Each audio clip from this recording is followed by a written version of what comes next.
citoyens du monde, bonjour.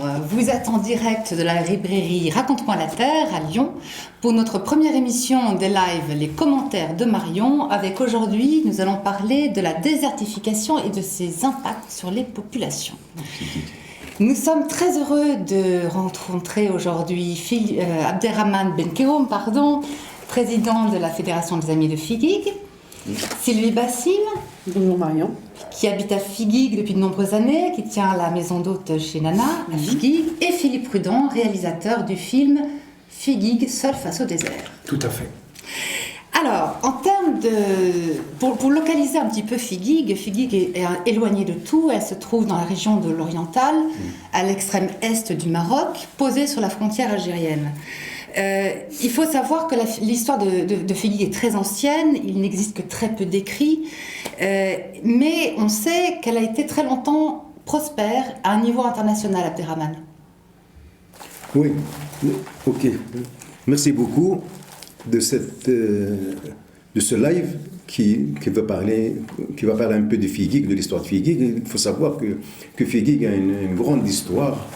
Donc c'était un carrefour commercial et d'échange de savoir, parce que entre Figuig et l'Afrique, surtout Tombouctou, il y avait un échange commercial, et entre le Maghreb et l'Orient, il y avait un échange de savoir, parce qu'il y a une grande bibliothèque à Figuig qui est renommée Dal-Hutta. Il y avait des livres là-bas, il y avait des rencontres des deux, le Maghreb et l'Orient, ils échangeaient le savoir. Donc Figuig a une très grande histoire, ça remonte depuis la période néolithique, et donc voilà. Donc une oasis qui a été prospère, qui a une diaspora à l'international, qui fait vivre Figuig aujourd'hui encore beaucoup. Philippe, il fallait quand même le vouloir pour aller tourner un film là-bas, qui était éloigné de tout. Donc, est-ce que vous pouvez nous parler du patrimoine de Figuig dont parle beaucoup votre film?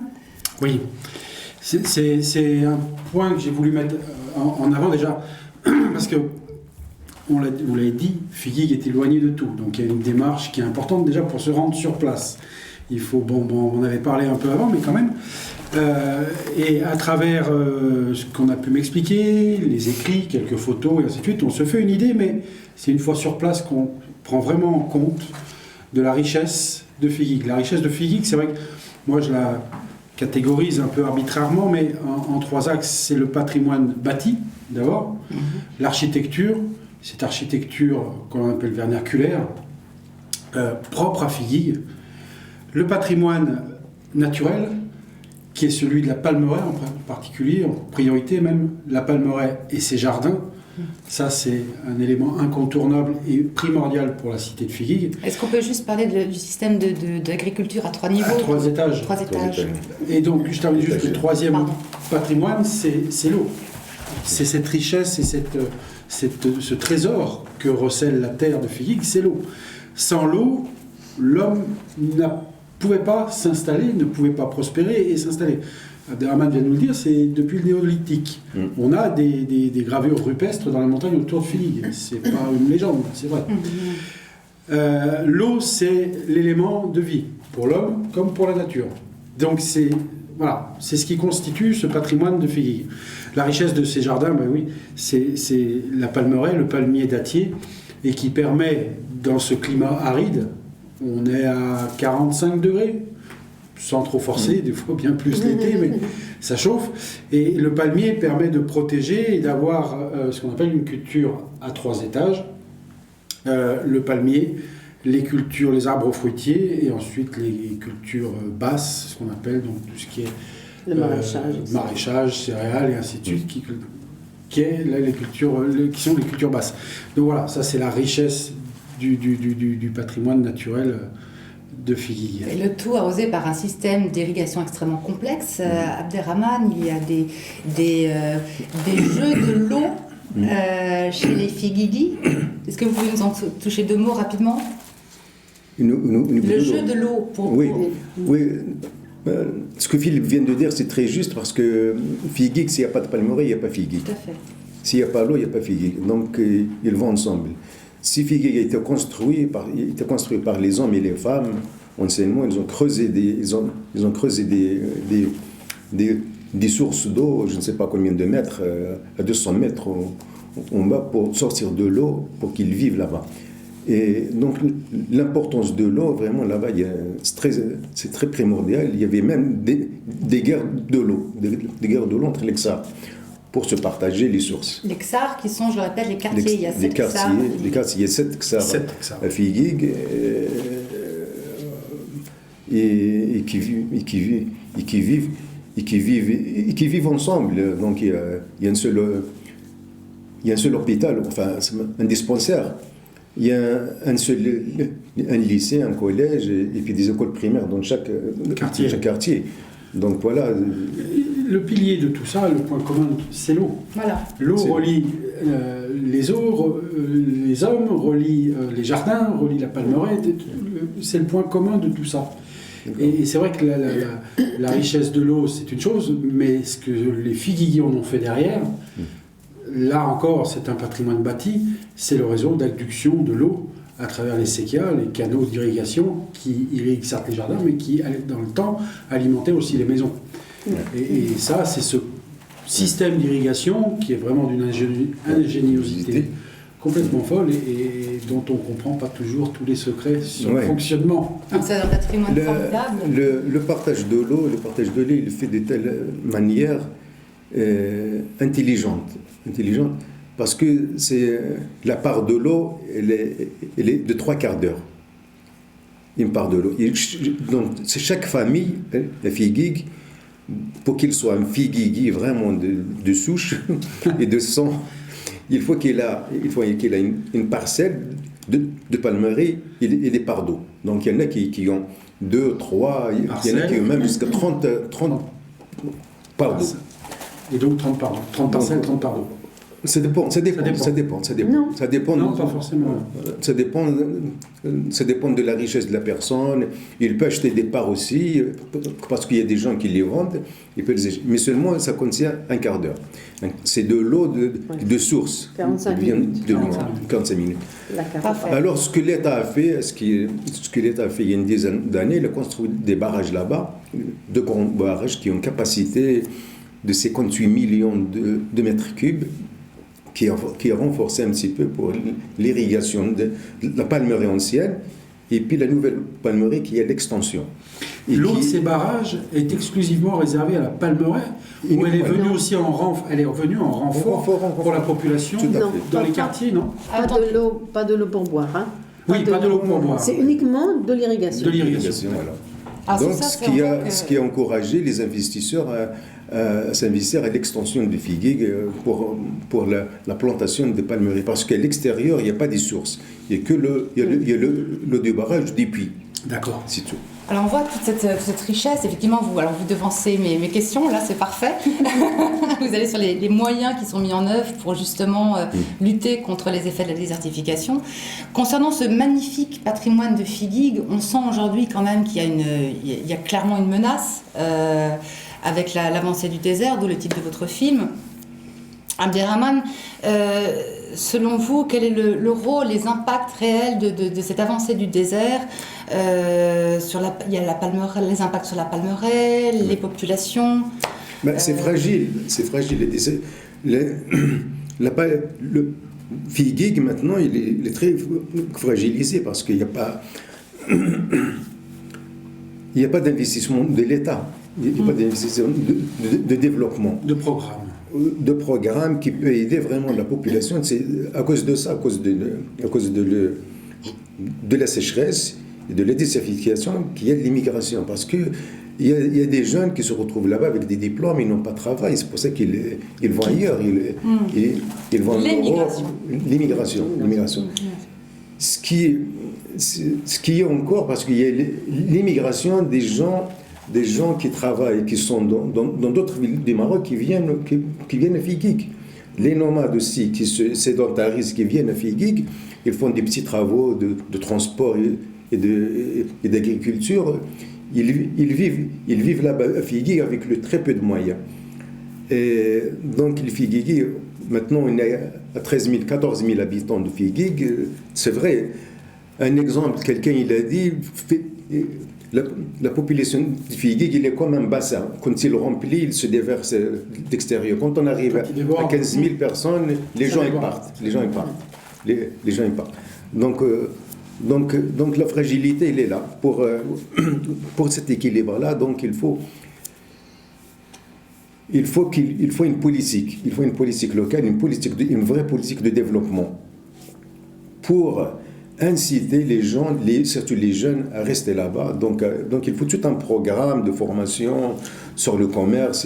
Alors il y a des choses qui se font quand même. Il y a des choses qui... Sur la désertification, ce que j'ajouterais, et je ne crois pas qu'Abderrahmane me contredira, mais la sécheresse, c'est le point de départ du drame de Figuig, je dirais. Tout à fait. Parce qu'avant les problèmes de frontières avec l'Algérie, la sécheresse va bloquer le commerce. Les gens vont avoir moins de richesses à troquer, à échanger. Figuig, c'est le carrefour du commerce dans cette région-là, aux portes du désert. Et la sécheresse va faire que les nomades vont petit à petit avoir tendance à se sédentariser. Tout à fait. Mais c'est pour ça d'ailleurs, avant dans le temps, pendant que les nomades étaient riches, donc avant les sécheresses, avant tout, ce sont des éleveurs. Quand ils venaient à Figuig, c'est pour rester, ils allaient voir que les nobles de Figuig.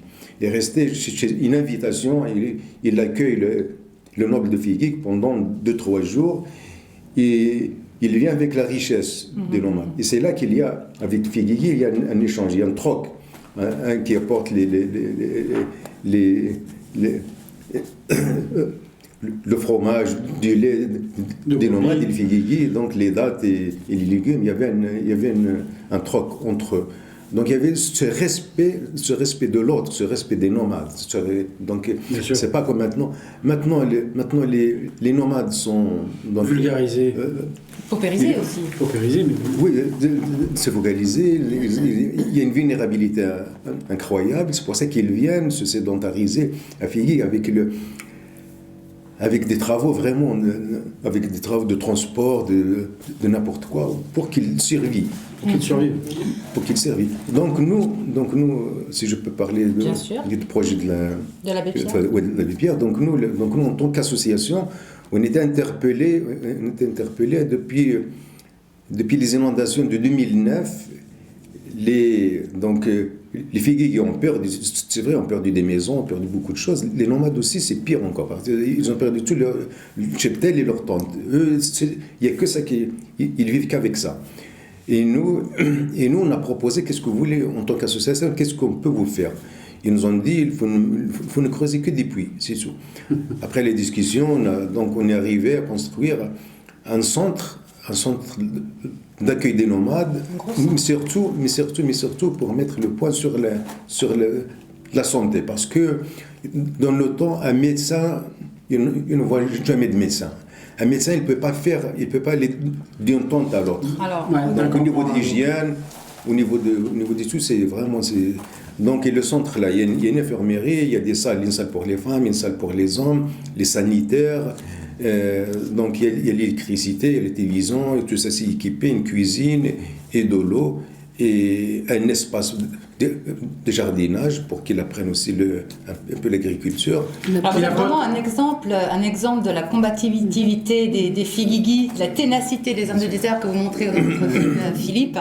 Et puis il y a quand même quelques projets qui se mettent en route, qui ont été mis en route, qui ont été entrepris, la Grande Muraille Verte. Philippe. Oui, bon, ça c'est le projet naturel. La sécheresse, c'est un combat permanent. L'avancée du désert, c'est un combat au quotidien. C'est un danger pour la cité, pour la palmeraie, pour les jardins, bref. Il faut essayer de se protéger de ces phénomènes naturels, climatiques qui se passent dans la région. Donc pour ça, ils se sont inspirés ou pas, je ne sais pas, mais de ce projet de barrières vertes qui existe dans d'autres pays de ces régions d'Afrique.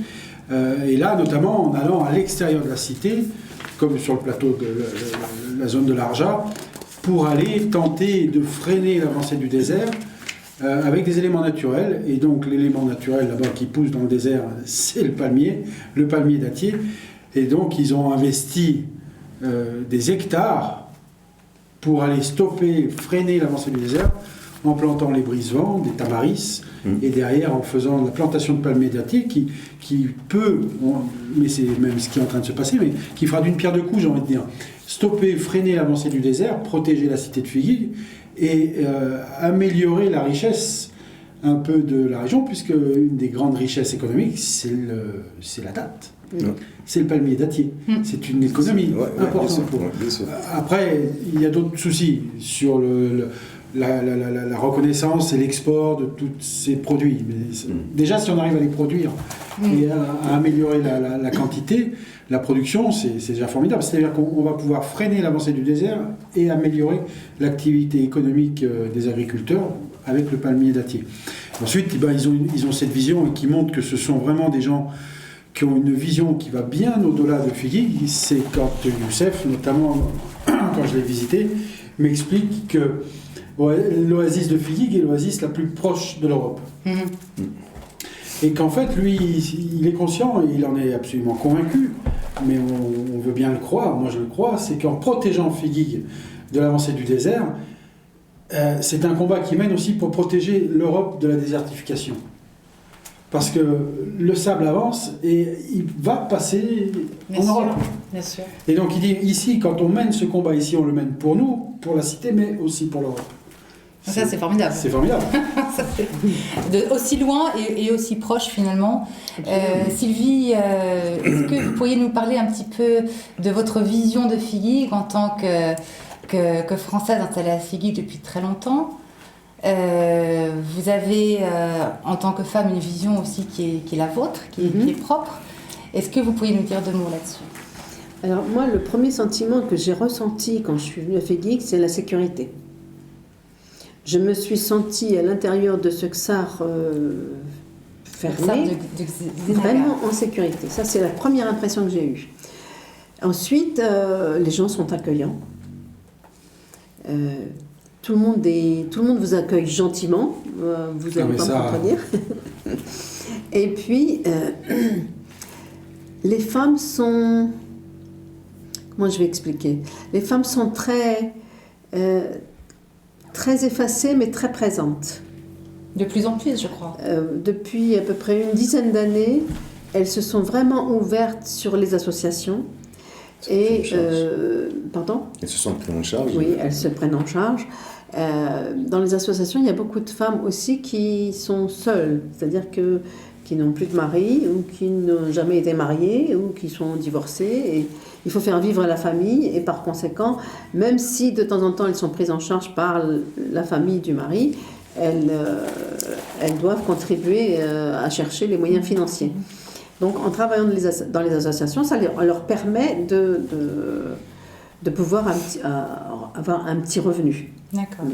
Moi, je rajouterais, c'est vrai que pour moi, la femme, elle a une place prépondérante dans la cité de Figuig. Si les hommes toujours été comme ça.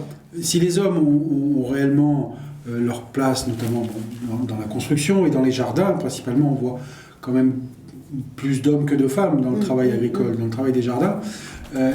Les femmes ont aussi leur place à travers toutes les activités périphériques ou annexes. L'artisanat, notamment, et l'activité principale est réservée, même, je dirais, aux femmes. Aux femmes. Le savoir-faire de beaucoup de métiers artisanaux ce sont les femmes. Les femmes. C'est elles qui ont ce savoir-là et qui se le gardent. Hein. Jalousement, je dirais. Vous avez été invité Moi, j'ai eu la chance d'être invité et de passer du temps avec elles, à la fois dans le travail, dans les jardins, mais pas de l'agriculture, non, celui de la teinture, entre autres de la laine, et aussi dans les ateliers où elles ont le travail manuel autour du tapis. Et cette organisation qu'elles ont mis en place en se constituant en association leur ont donné une voix. À travers toutes, elles ont une voix unique et elles se font entendre et elles affirment leur place en fait, à travers les activités, le travail manuel qu'elles font. Et on appelait ça la participation solidaire. Cette participation solidaire, c'est les femmes C'est qui ça, le portent. ouais. Hein. Ce sont elles qui... Mais la femme de Vous Figuig, dites je la peux Pierre Lamarck. rajouter la femme Voilà. de Figuig, je peux rajouter la mère de Figuig, elle est primordiale à Figuig. C'est elle qui a le rôle social, éducatif. L'éducation des enfants, c'est elle.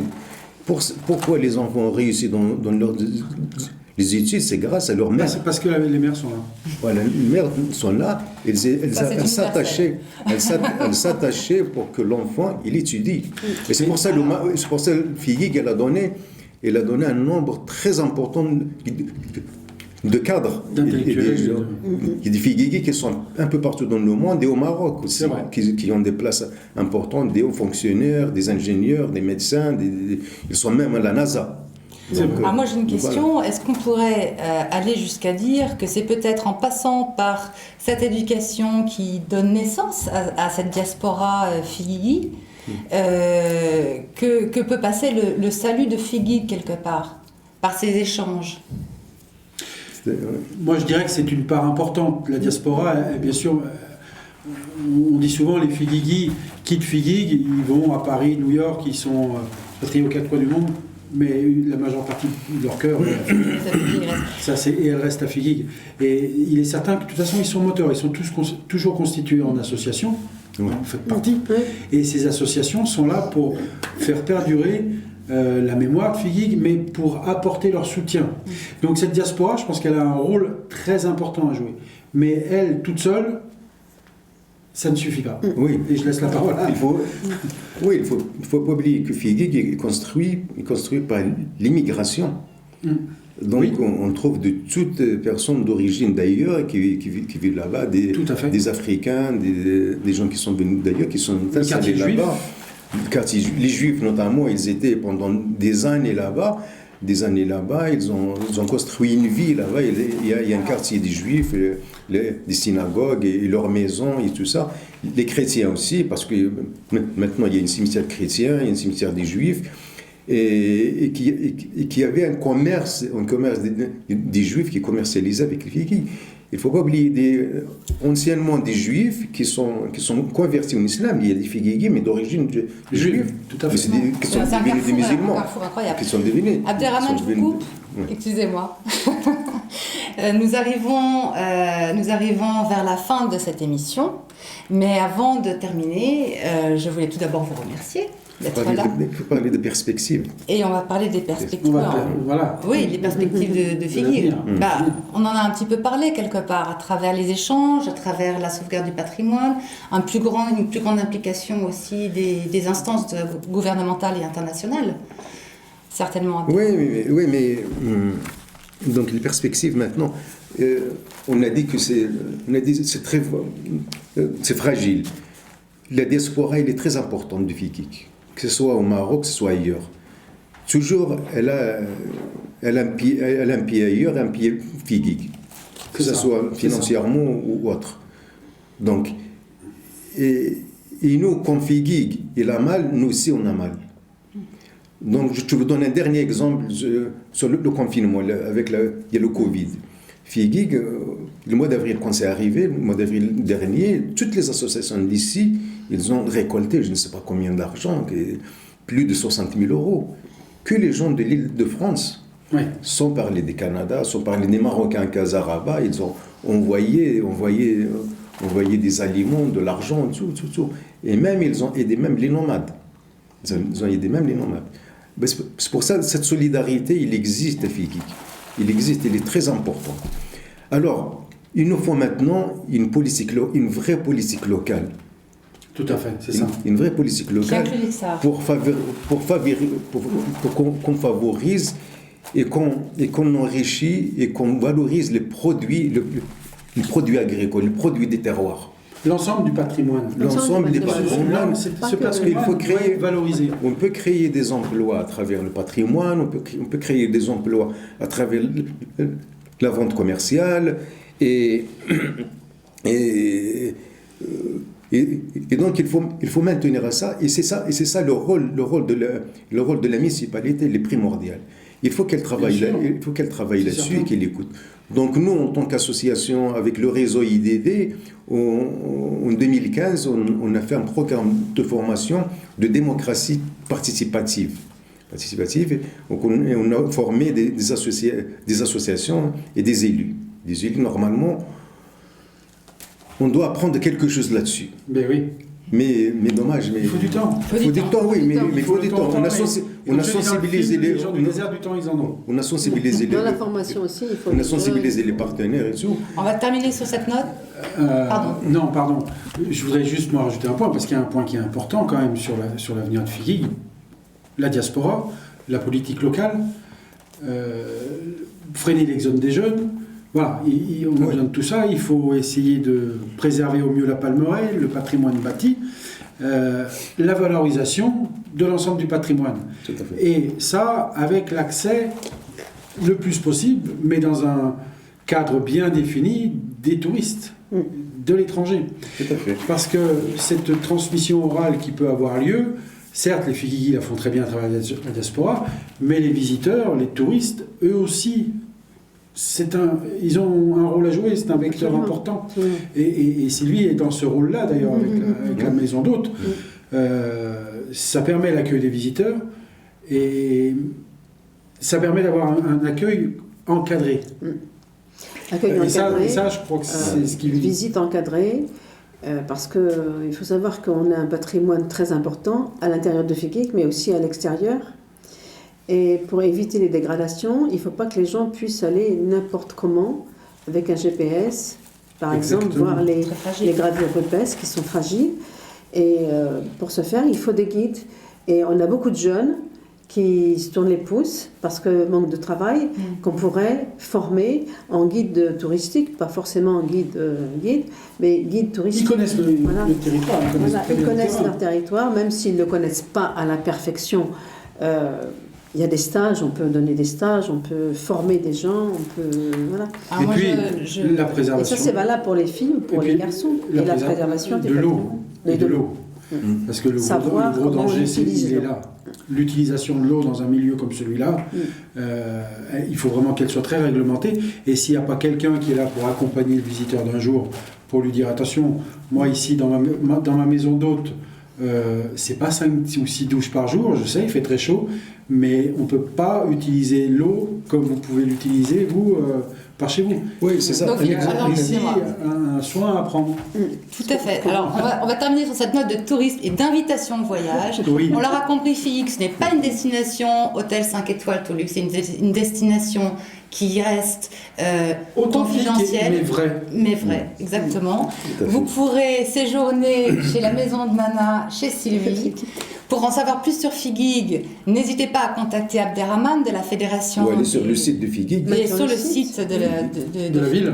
Oui, sur la Fédération de la ville. Et la Fédération. Et le film, bien sûr, de Philippe, FIGIG, Seul face au désert. Nous attendons, comme tout le monde, les décisions gouvernementales.